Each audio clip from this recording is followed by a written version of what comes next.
For 2.5 years, was on FMLA because she had a baby, and this afternoon, the sheriff's department and investigators were already showing up at the door asking her for social media passwords.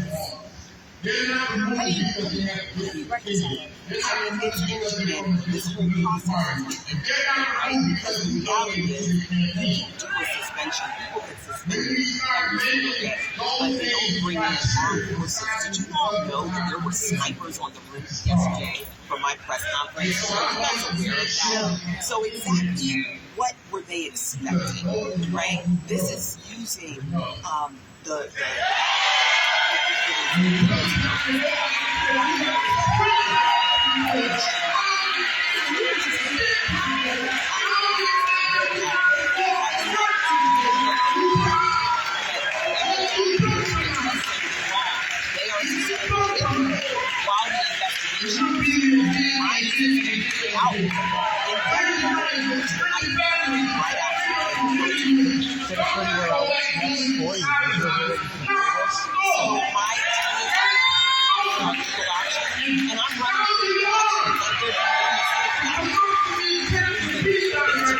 But I did have crossover with Judge Bain when he was running for re-election.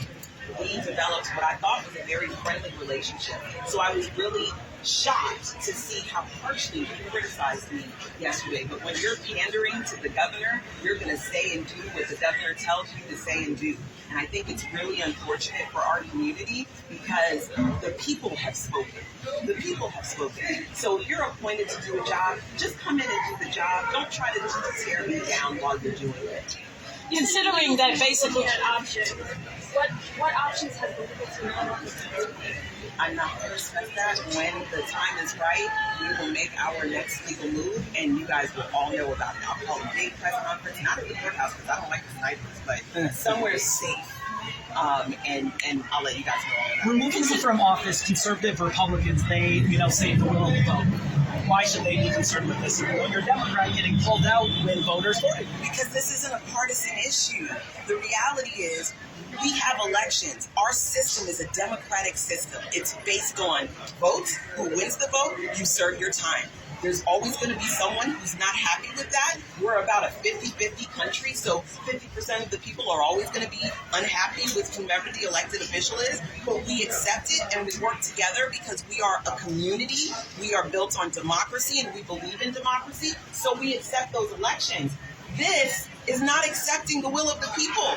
This is not accepting an election. This is an attack on democracy, and this should not be able to stand.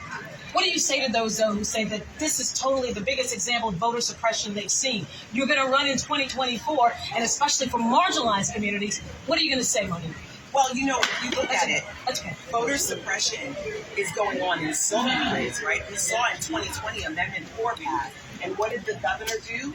He created a task force to start arresting people for voting.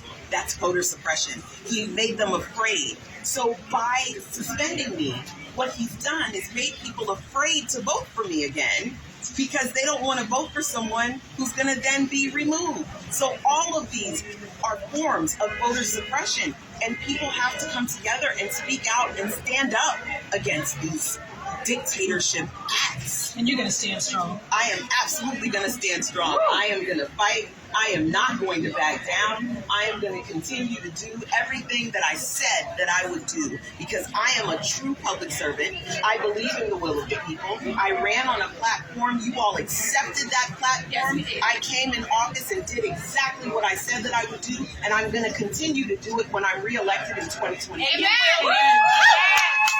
And I have one more question too. It doesn't go unnoticed that you are the only Black woman in the state to hold this position and only the second to ever hold it. And hold on, before you go on with your question, remember the first one who held it had some governor problems also. Yes, that's exactly right. Like every time a Black woman is elected, the governor needs to tell her how to do her job, and that is a problem. Yes. Finish your question. And do you think that, can you talk about the role of race in all of this, especially given some of the initiatives that the governor has supported in other parts of our government, not just the legal system. So, one of the speakers said something that was really important. Central Florida is the home to the largest minority population in the state. So if you look at it from that perspective, the criminal legal system matters more here because studies show us that minorities are disproportionately impacted by the criminal legal system. So here in Central Florida, where we have the largest minority population, the criminal legal system and what we do here matters to those who are most disenfranchised by the criminal legal system. And I think that absolutely plays a role. I.e. Pine Hills and others. Well, absolutely. And I think it's interesting because when we had the Pine Hills shooting, there was this, big media circus around this 19-year-old who did this mass shooting and the fact that he had this abysmal record, when the reality is his record was a juvenile record, right? And his only adult charge was for possession of marijuana. So, it's a little disingenuous. Don't come out and say that you care about Pine Hills. I came in Pine Hills. I walked through Pine Hills. I helped the people in Pine Hills. My husband works in Pine Hills, right? So don't come acting like you care about Pine Hills now. Where were you in 2020 when you were running for election? Did you come to Pine Hills and talk to the voters of Pine Hills? I did. What are your thoughts on Representative Frost writing out the Texas agency maybe have a bit of an oversight to look into whether the governor is abusing his power? I don't know about the letter. I haven't gotten to it yet. It's been a little bit of a busy day between, phone calls from my staff who've been treated extremely unfairly and from those who are paralyzed with fear about the tyranny of the new administration that's taken over. But yes, I absolutely support some oversight because the reality is I'm being accused of dereliction of duty, not because I'm actually derelict in my duties, but because I'm not politically aligned with the governor. Dereliction of duties is what's happening in the state of Florida. The fact that inflation is higher here than anywhere in the nation. The fact that we are currently in a housing crisis. The fact that we are in an insurance crisis. And he's worried about the fact that crime is down in Central Florida, so we should remove the state of Yes. Representative Escamani said this will probably come before the Senate. Legally, civilly, whatever, what's going to happen with the courts? I'm not going to comment on that yet. Okay.